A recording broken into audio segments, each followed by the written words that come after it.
Hi, I'm Lorie Marrero, creator of the Clutter Diet book and online program, and today we're going to talk about 5 ways to organize your kitchen on a budget. So if you're thinking about remodeling your kitchen and getting entirely new cabinetry, you still might want to do that for cosmetic reasons, but if you're doing it because you're out of storage space, you might want to think about these ideas first. So you can free up an entire drawer with a simple utensil holder. So you get your most frequently used utensils and you put them in something like a pitcher like this, whatever works for you, and you put them out next to your stove. So not only do you free up that entire drawer where they were, but you also have these more efficiently close to the point of use for these items.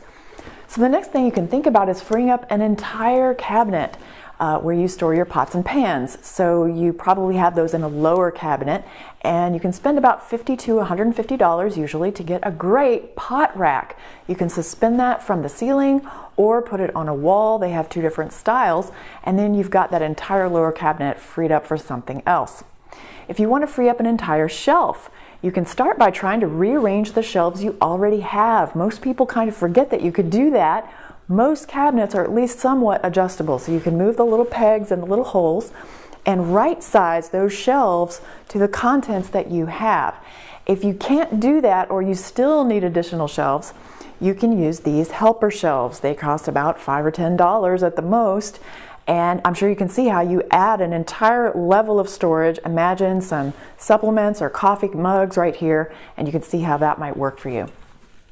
Also, you might want some vertical storage in your kitchen, and that would be great for trays and muffin tins and platters. And you can certainly spend some money refurbishing a drawer or a lower cabinet, but you can also spend about $5 or $10 to get a vertical tray sorter. You can get these in different styles of metal sorting trays. And you can even go to a used office furniture store and find these things sometimes because they have used office supplies often that go with the office furniture that they bought out from companies that go out of business.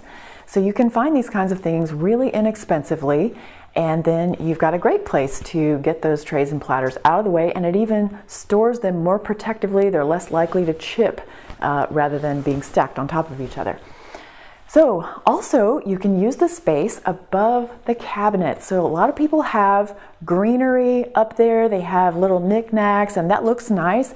You can still have some of that up there, but also put some large baskets up there to store some of the items you don't use very often.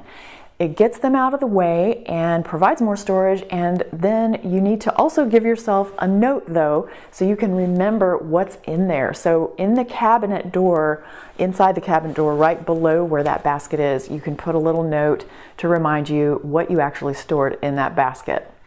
So here's your bonus tip today. You can also shop at Goodwill for some of these items. So something like this would be easy to find at Goodwill, and you can find containers and sometimes helper shelves and things like that. So go check that out. You can save some money and help somebody with job placement or job training in your area, and everybody gets a win-win from that. So we can help you a lot if you want to come to our website and get help from our team. We have expert organizers 7 days a week consulting with our members, and you can check us out for free with no credit card required, no obligation. We have our Clutter Diet Lite memberships now, so you can find out about that at clutterdiet.com/learn-more. See you next time, and may you always be happy and grateful for having more than enough.